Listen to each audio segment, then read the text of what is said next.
Hi, everyone. This is weird, very weird. My first live stream, and this is another episode of the podcast. This is going to be the first live one. And I stumbled across something this week that I thought would be pretty funny, and I thought I'd get someone else to come in and talk about it. So I have Mr. James Cottingham from DK Engineering. He's going to come in. Hello, James. Thanks for having me. Welcome. I'm just going to check on my iPad. Do you know last time that when I came on when we recorded that podcast, must have been about a year ago. Was it? Like maybe 11 and a half months ago. And I tell you why, because I remember the day we did it, it was a Friday, and I remember that everything was really kicking off, or maybe it was a Thursday, but everything was kicking off. And I remember thinking, by the time this comes out, the world could be over.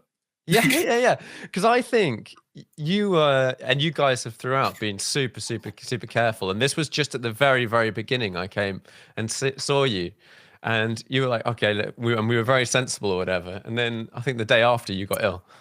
Yeah.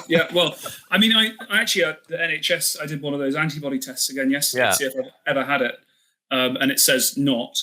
But I definitely, straight after that, I really felt unwell for 2 or 3 weeks. But it could have been the pressure, just the stress. Yeah. It was, it's hard. It's mum and dad say, 40 something years of business. It's something we've never ever been through, and you get things thrown at you. And even today, I had a situation with something where I thought I've learned this lesson before, but I've forgotten it. But nothing really could have prepared us for a year ago. And the reason I think it's about a year ago is because it was just after Retromobile, which should be happening right now. All these events.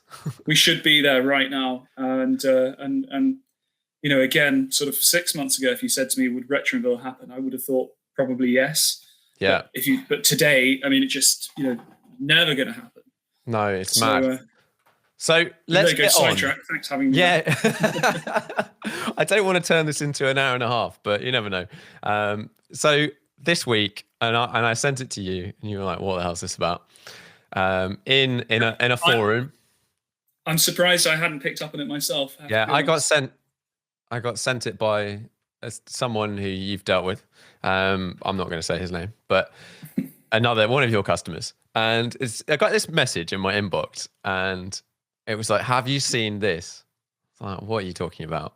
And it's like, at the moment, there are 2 Ferrari F40s listed for sale online with the same VIN number.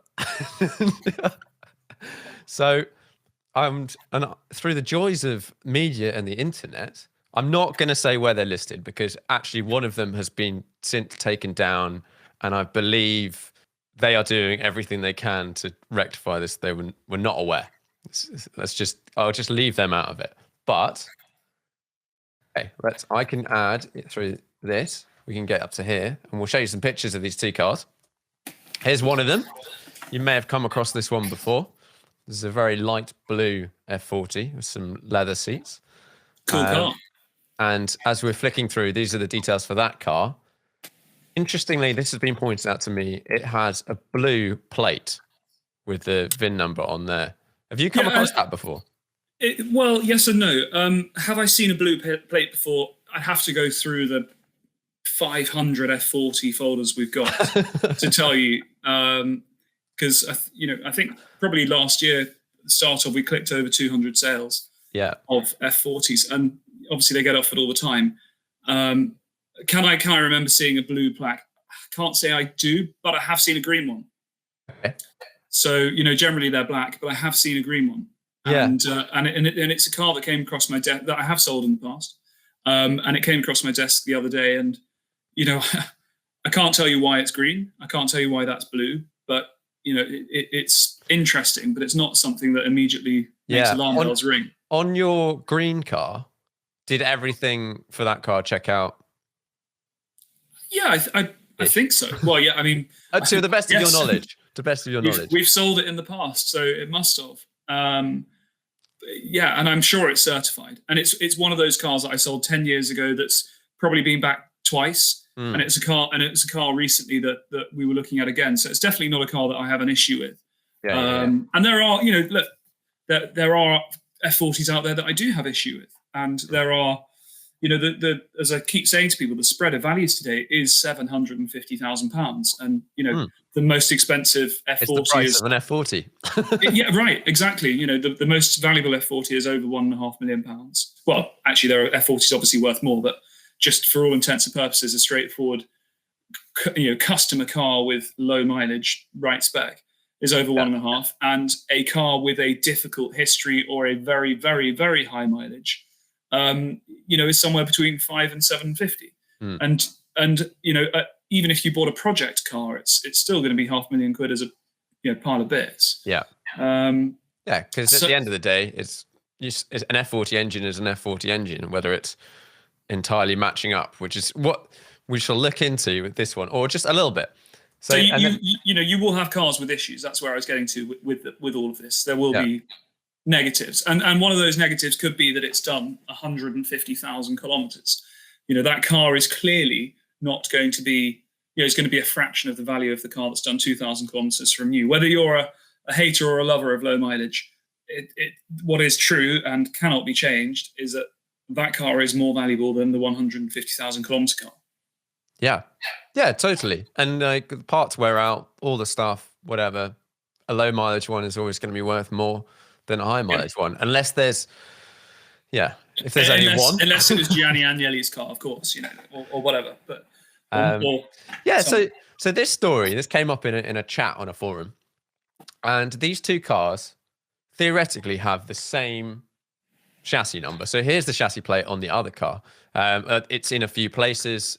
This comes in later, but they have the same number, 90969, which has caused a lot of confusion and some questions to be asked.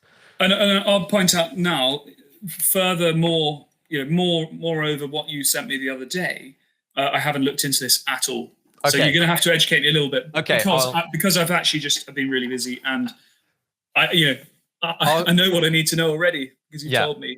I'll give you what I've learnt. So, and I think that we can go from there, and then we can talk about just the general concept of. Because the first question I would ask going further, and I didn't want to bother asking the other day because we can talk about it now, but obviously an F40 has the chassis number in 3 clear places. Yeah.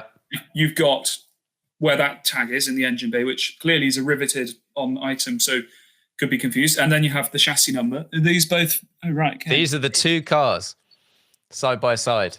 So things. Well, I mean, the bottom one, and maybe I have to be careful what I say, but the bottom one immediately jumps out as looking a bit strange.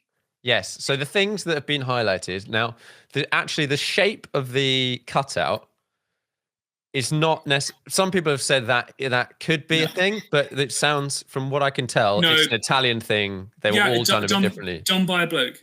They were made in a batch. They're putting the cars together. This one needs the front wheel well, needs the hole cutting for the chassis number. It's not going to be the same guy that did all 1,315. And even if it was, he's not going to. Well, he's going to get better at it, isn't he? Yeah. And if that was his job, if that was his job in the first place, well, he's probably pretty low down the pecking order. Yeah. So the things that were pointed out on these two chassis plates, the one at the top is stamped for the first, 15 digits or something. And then the 090969 or whatever it is, 90969 was hand stamped. And I believe they are all like that generally.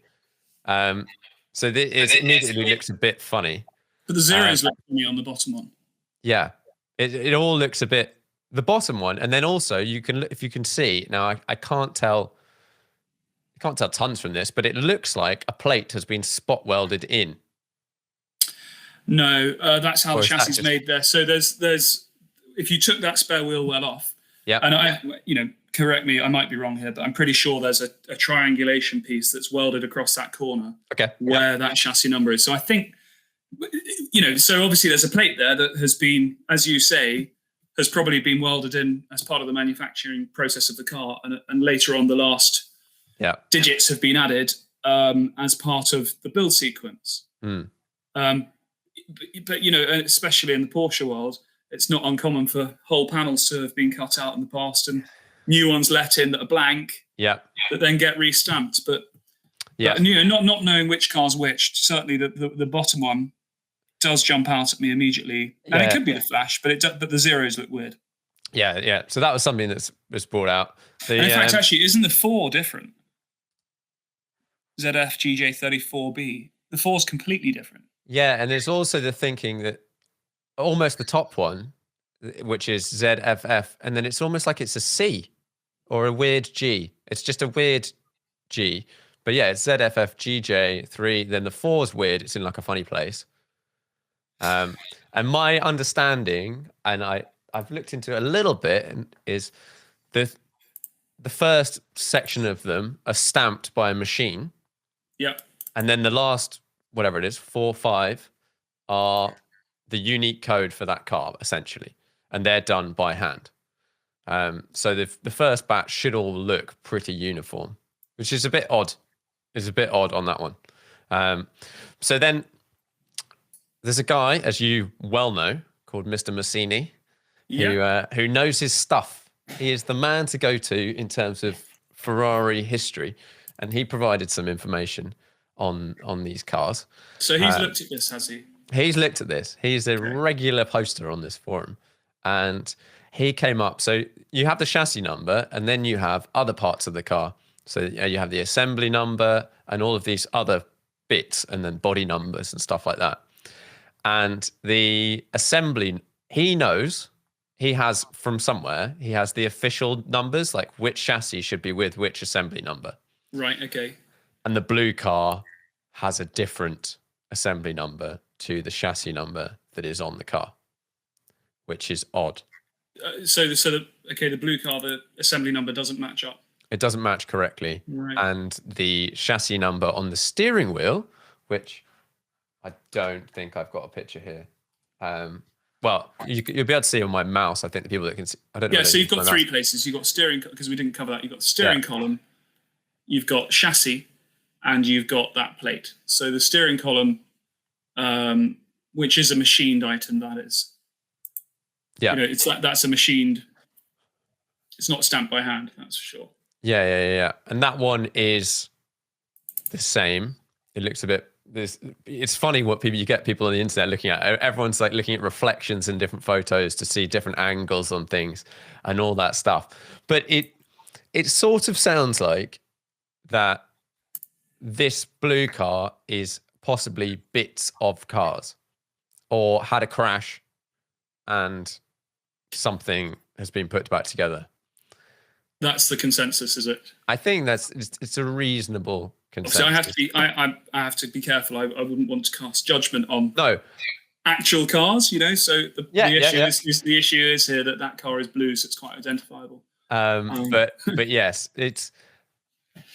I don't know for sure, but those things, there are things on it that don't seem to. The numbers that should match don't match, and then even actually everyone in the forum starts looking into the authenticity of the red car as well, like whether that is the car that it says it is, and that they're still working on that. But it seems to fit most of the things. But there was a car, and this name got thrown around, that crashed. And both of these cars have been linked to Australia in their history. This has possibly been, one is in Australia, and one has said to have been to do with Australia, but we're not sure whether that's actually the case.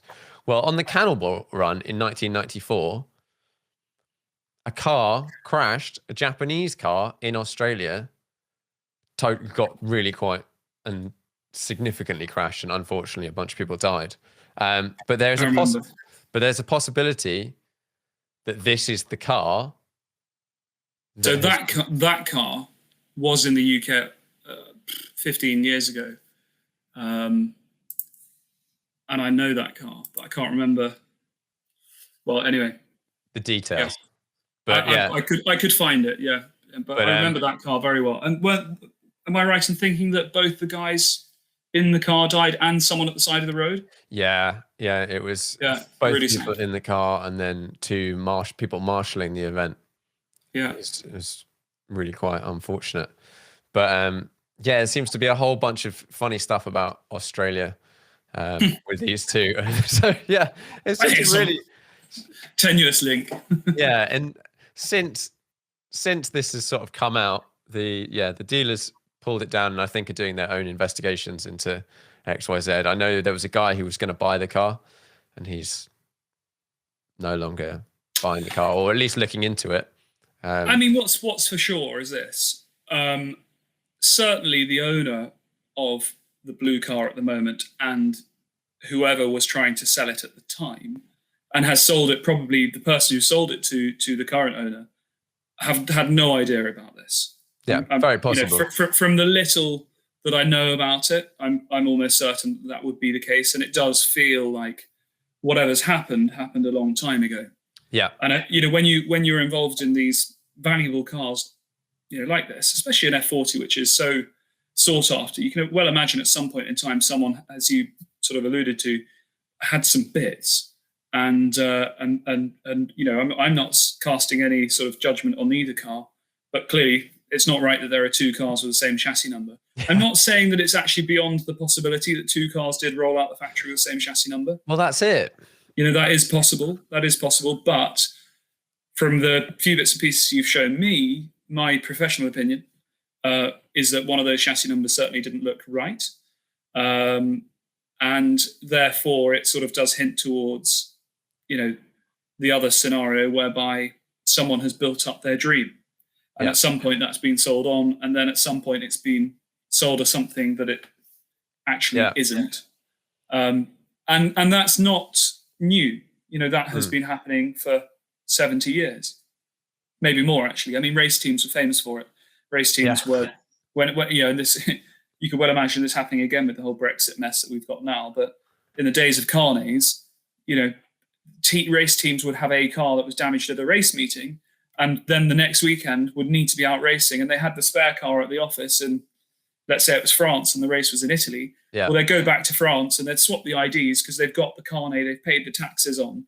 So they'd swap the IDs so that they were racing the same identity the next weekend, just to save paperwork, not trying to do anything, well, probably trying to avoid some taxes of some description, but that, that's a well-known fact, and that happened with race teams, before the EU and when carnets were really complicated and expensive, that people often swapped identities. And so, with time, there's been confused race histories and identities of historic cars, especially competition cars, as a result of that. So it's not unfamiliar territory. And, equally, we had a 250 LM we sold it in 2013, I think.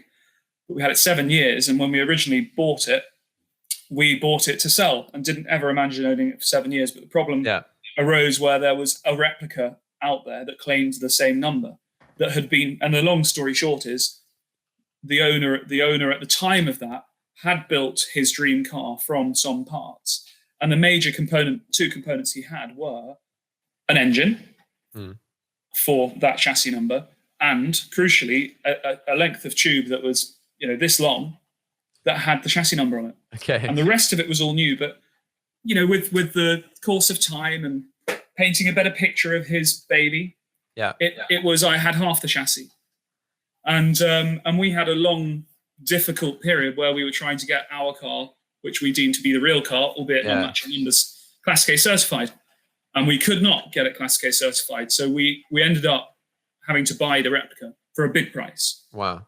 And we were, once they're side by side, it's up to us which are the better pieces and which are not. And Marcel Massini actually was super helpful in that situation and was on site with us to help us to sort of document what we were doing. And we metal tested both chassis at the same time, and we determined that actually the guy who had built the car around the original engine, and he claimed half the chassis, the only tube that had the right metallurgy, which meant that it was steel from Italy from the 60s, actually, and the rest of the chassis was steel with a very low chromium content, so it was American made. The only tube was that one tube. So we were able to say to Ferrari at that point in time, okay, we own both cars now. We've swapped the original engine into our car, so now we've got the original chassis with the original engine, and his car has got just this one tube. And they both went down to Ferrari, and 6 months later they sent us a picture of the replica chassis cut up into a million pieces, but with that one tube removed and transferred over to the other. So, this has happened in the past, and we've got absolutely hands-on first-hand experience.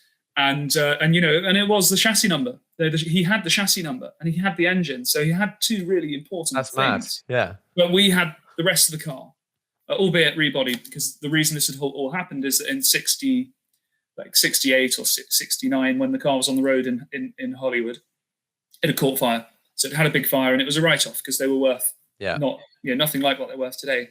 And the bits had been parted out. So someone had ended up with the majority of it, and the engine and a few other bits and pieces had ended up elsewhere. And the story behind why that particular tube was separated from the original chassis frame is really simple.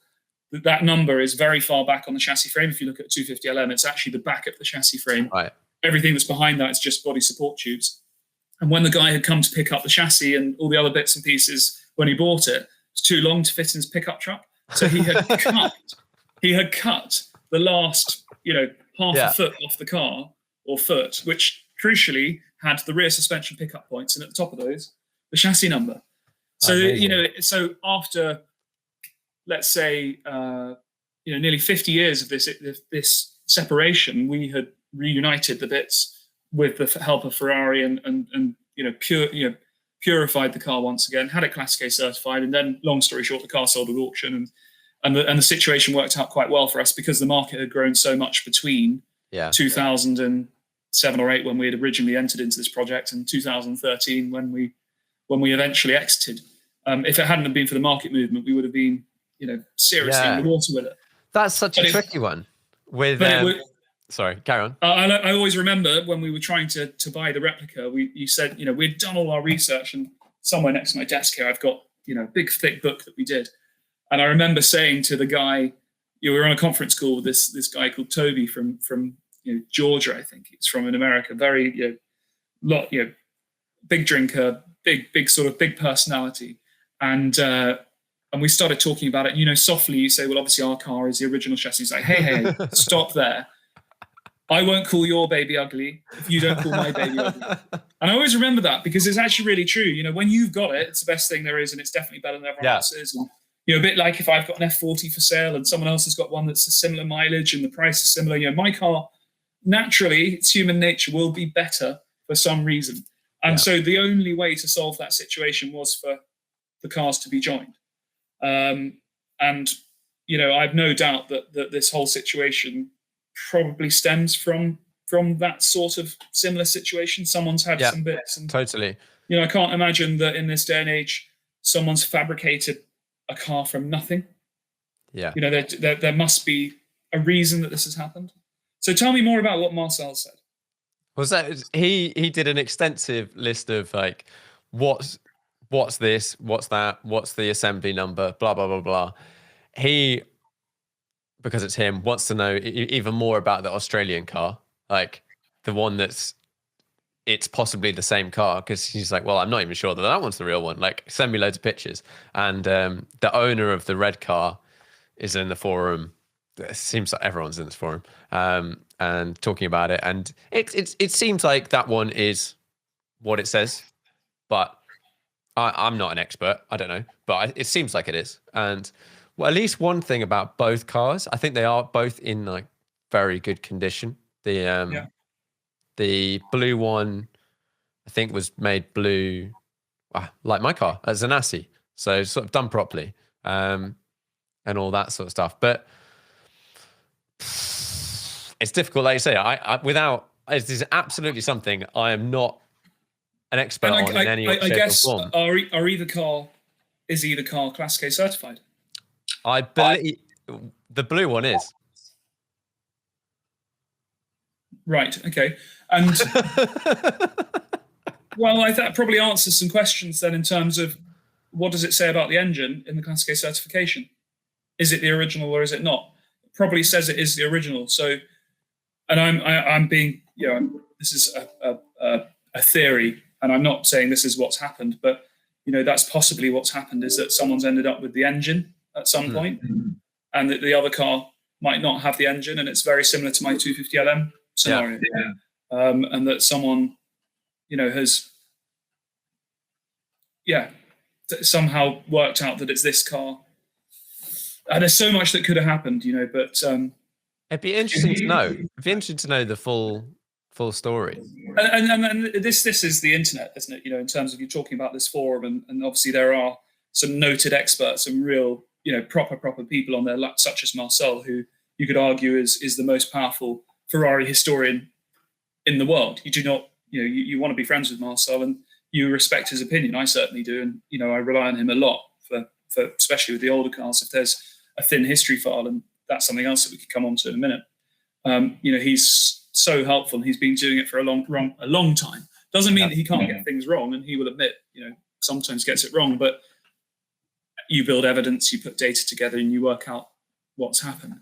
But I feel really, really bad for all the owners involved, because, like I said, there's probably whatever has happened, and clearly something's happened, probably happened 20 years ago, before forums existed, before the internet was as powerful as it is, before Instagram, etc., and they will all have been completely oblivious to what's happened here, and there's no accountability. There's no way of tracking this back to pointing the finger at someone, and it's it really dilutes the enjoyment of owning cars like this.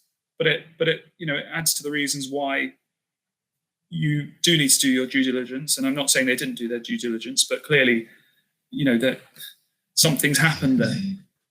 And these situations, I think it's such a big thing this week because they don't happen anymore because of the internet. But when they do happen, someone's really going to be really unfortunate and really, lose out big time. And, I really stress, I don't think it's a reflection on the owners of any of the cars and the people that are selling the cars, especially if they're Class K certified, especially if there's no existing thread on the forums that you mentioned regarding those chassis numbers. This is 2021. You would have thought that if this situation you would have thought this situation would have been uncovered soon. Put it that way. Yeah, totally. It's surprising, really surprising. Yeah. No, it's I'm getting an echo. Have you got headphones? No. Okay. I think it's somewhat okay. I'm getting a little bit of feedback somewhere, but I think the blue one. There's questions. It is sort of is what it is. I think it's just a shame that for someone somewhere down the line is getting stuffed, probably. Yeah, and I wouldn't wish that situation on anyone. And how do you deal with it going forwards? Well, there's lots of different avenues, but for sure, I think what's really important is that people don't forget to remember that someone's people have invested in both those cars and would have invested a huge amount of money in both those cars, and potentially stand to be in a really frankly crap situation. Yeah. And I don't think there's anything that anyone involved, the car dealers or the owners involved in the last 10 years, could have done to avoid that situation, especially if, like you say, one of them's Class K certified. That's they can't get everything right. They don't know exactly what's happened. They don't have trackers on these cars, so Ferrari can't be accountable for what other people have done. And I guess forgery, which this is, I guess, it could be potentially a form of. The guys that do that sort of stuff know what they're doing. Yeah. So it's just to go back to what I was saying, it's not a new story. It's just that we just never hear of it these days because the power of the internet has filtered all of these situations out, and people have got to be ever so careful about how they represent things. And look, we all get it wrong. We are forever. Every year there's a car where we've made a mistake, whether it be, it turns out the engine's not the original engine, but it had been very well, the number had been very well manipulated, or it turns out that, the car had an accident 25 years ago and it was covered up and no one knew, or, as Henry Pittman always said to me, every day is a school day. And I always, every day I learn something new. And like I said earlier on, I also remember, experience a new lesson every day that I've actually experienced in the past, but I forgot. Yeah. And totally. Tricky. No, have you Have you seen some like what's the weirdest thing? Okay, actually, your 250 LM story is quite good. You've come across from Ferraris, let's say older Ferraris, because you know how we were saying there is a possibility that they both have the same chassis number. Like, okay, unlikely, blah blah blah blah. But like, have you seen some Unlikely, weird but stuff on older cars? I'm sure that in the past I've read something about two cars with the same chassis number that had lived lives from new with exactly the same chassis number. Ferraris. I'm sure that has happened possibly on more than one occasion. Again, Marcel's the man to ask on that. But it usually comes down to people, starting with a bit of a project, and it doesn't take much for two people to have projects. And we, as I said, we see it with historic competition cars all the time: GT40s, Jaguar D types. Not so much Ferraris actually, but those other sort of lesser marks, but really great cars, where it's been exactly that. Someone's had a project and some parts have gone this way and some parts have gone that way. The reason that you don't normally see it with Ferraris is because they've always been so well documented. From the moment people started writing books about cars, Ferrari was always the number one choice, and then after that, and there's always there are always people out there that it's actually a 599 SA Aperta, but with Nice. a GTO exhaust. Yeah. Sorry about that. So it's nothing new. It's happened over the years, and it generally is around racing cars, and it doesn't happen around Ferraris so much. And like I said, already, these things are generally filtered out over the years, and it's surprising to have this situation. Really surprising. Yeah, and like the chance of this actually getting seen, I think it's only got seen really because they were both for sale at the same time, and there's just some eagle-eyed I imagine someone was looking to buy a car, came across both, looked at both, and was like, "Hang on a minute, confused. This is weird." I mean, the other way that this always sort of rears its head is auctions, because the auction house always has the chassis number, and it's always very Googleable. Yeah. And so then suddenly, someone will be looking at a car that's for sale, and they Google the chassis number, and up comes an auction that isn't in the history file. So, it couldn't have been because it was in England. So that happens, and it's just a very, very, it's not, like I said, it's not uncommon, and generally it was done a long time ago. But the Ferrari world, and today it's really unusual. Do you post chassis numbers and stuff like that in your postings when you're putting something for sale, or not? It's an interesting one. We actually don't, because, and it's not, there are a number of reasons we don't. I mean, sometimes we do, and sometimes it's obvious, but something like an F40, I wouldn't. More from a security point of view. I think it's respect. Generally, it's a bit like the POA argument. If you're really interested in the car, you'll get in contact and you'll find out all the information. And if you really want the price, you do. And a lot of people are very private, and someone might know that that's their particular car for sale. Yeah. And so they don't want everyone to know how much money it is, because their mates from the pub and their neighbours know it's a Ferrari, but they don't realise it's £1 million car. And it's the same with a chassis number that people, I find that some of our clients are a bit more private about it. So we don't always advertise it, and we lose out big time, because obviously if you've got a 250 short wheelbase that you've sold, and then someone's been offered it 10 years later, you want them to search it and be drawn to DK's website. Well, unfortunately, we lose out from that point of view, because we don't always publish the chassis numbers. But it's a privacy thing, and it's something that I had a few clients a number of years ago saying, please, can you not put the chassis number on? Yeah, and, it comes back to, how many people actually call me when they're interested in the car now? Not many. They'll text me first or email us through the website. And out of the email inquiries that we get via the website, I would say that 95% of people we reply to, we never hear from again.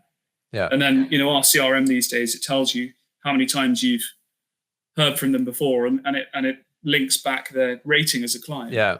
So you do sort of say, actually, are you just harvesting here? Because there's an awful lot of harvesting that happens where people are just trying to accumulate data. And, sometimes you need to question why.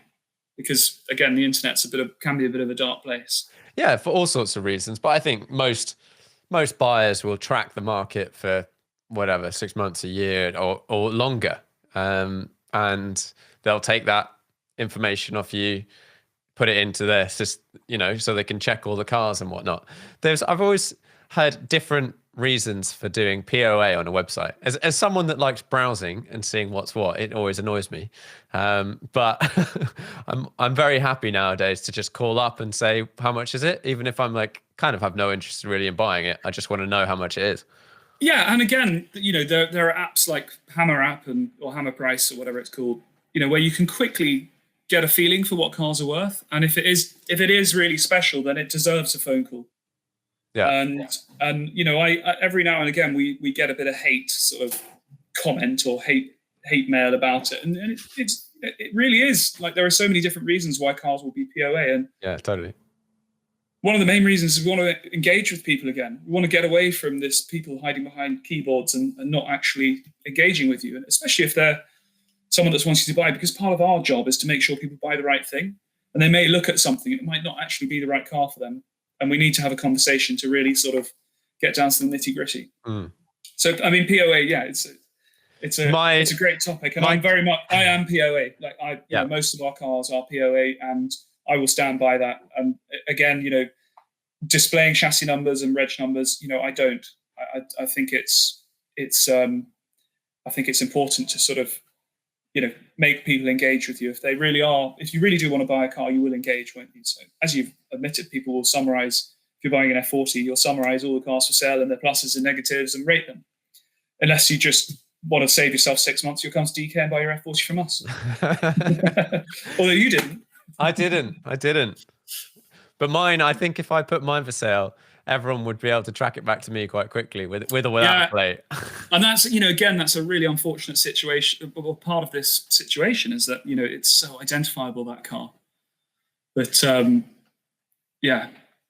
it's definitely not what it's certainly not the reason why he would have painted it in the first place, as we know. And again, I just feel so bad for everyone that has been involved in this. Because it definitely would have been someone else's doing years ago. Because I've met the owner of that car. So far. Super nice guy. And I don't know whether he's the current owner. I think I met the guy that made it blue. Yeah, I don't know if he is the current owner or not, but that chap, super nice guy, definitely doesn't need to have a discounted F40, because it certainly wouldn't have been a discounted F40. Yeah. So it's just a lot of innocent people that have been dragged into it. And it's and the money. And I don't know what the solution is.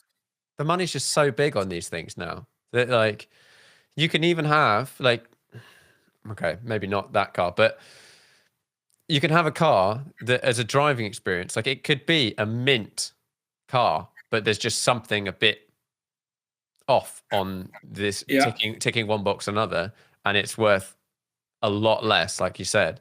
But as a driving experience, there's a threshold of when a car gets to a certain value that you care more about certain criteria. Yeah. And that's definitely true. If you think about people buying a car that's very close to your heart, Gen 2 GT3 RSs, who's bought one in the last 2 years has said, before I buy it, can you confirm that it's your matching numbers engine? Yeah. Probably 1 in 20 people ask that question. Yeah. Because they're not notorious, but it's not, it's not happened, especially we know with the 991s that loads of them had new engines. Yeah, you wouldn't want the original engine. But if it was £1 million car, you probably would ask, wouldn't you? And there is, and I've been caught out in the past where we've sold cars when they were £200,000.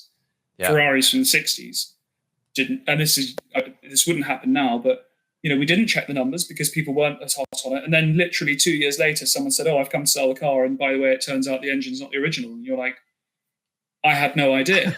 Yeah. But we had to wear that problem because of who we are, and it goes to show that it is really important to not only do your due diligence, but to buy from the right people. Well, yeah, that was going to be one of my things. Like, at least if you buy from someone who's legit or seems as legit as possible, then if you bought the car and something was massively wrong with it and they've been around for a while, they should help you resolve this issue.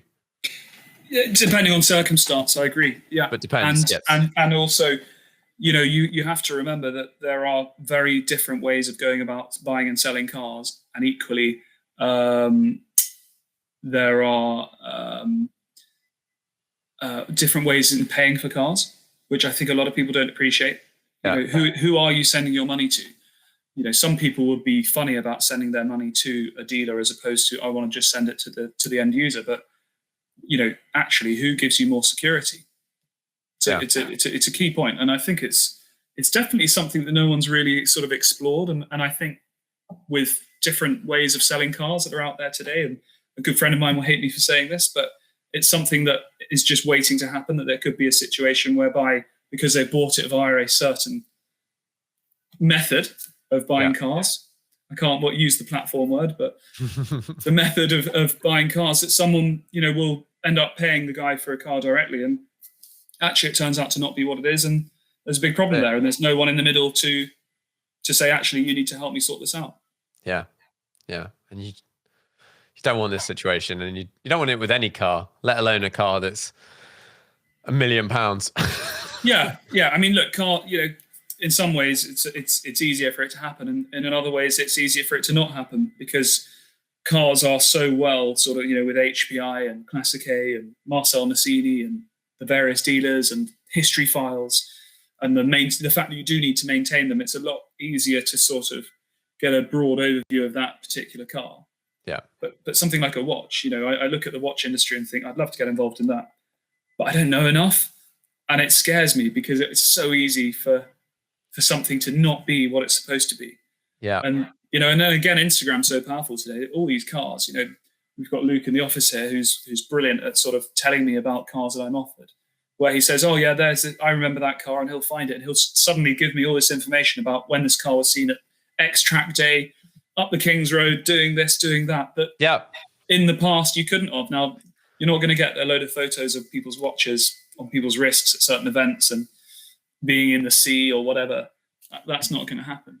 No, watch is a tricky one, and it's like you said, it's really difficult to find out these things. Like, there are so many people out there swapping bits and XYZ and blah blah blah blah. You've just got to, I think, like anything, you've got to buy from someone you trust, and hopefully they'll hang around, or it's just your things. But the car one's funny. If I drive my F40 anywhere, pretty much anywhere, I'll get a message saying, I saw your car. Yeah. Which is a bit weird. Yeah, although I like it. No, I don't think them doing it is weird. I think it's a weird situation to drive your car and pretty much guaranteed that someone's going to send you a message to say, it's quite cool. I like that people see it and they enjoy it and all of that stuff. But it's a bit weird that everyone kind of knows that's you with that car. Okay, it's quite distinctive. I did set myself up for that one. You did. And and if you lived somewhere really public, that's I do sort of struggle with that slightly, that people and actually people think about DK, but you've been here, our offices are here, but the cars are everywhere within a 5 mile radius. They're all over the place. It's very little here at base, and it's a concern, isn't it? But then again, what are they going to do with it? If something did happen, they're not going to get very far. They're definitely not going to get very far in your car. No, and there was a case a couple of years ago. Do you remember, or do you come across a guy called Seb Delaney? He was a sort of YouTuber in the UK, and he'd moved to France. Anyway, a young guy. His car got stolen in Paris. He got robbed at gunpoint. I can't remember what it was. An Elise, maybe? Okay. And social media tracked it down. Like a couple of people, and I think Tim did a lot of work on it, just like asking people and stuff.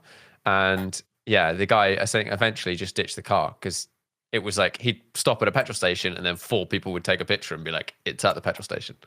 It's amazing. Which is mad. Yeah. Again, the internet, it's we all love it, but it's dangerous in other ways as well. But it definitely brings its own security issues. Like I've had people follow me back to my house. And like just nice people, young people want to take photos or whatever. Like, look, just I actually live in a different place now, but before it was, you could sort of see where I lived, and I was like, I don't want a picture of this car, my car outside my house. I will never post a picture of my car outside my house. Like, it's just not. It's just tricky, isn't it? Yeah, but these cars, they can't sort of blend into the surroundings anymore. It would be so public, and that all you'd have to do is if an F40, for example, is stolen, you Google the chassis number, it comes up very quickly.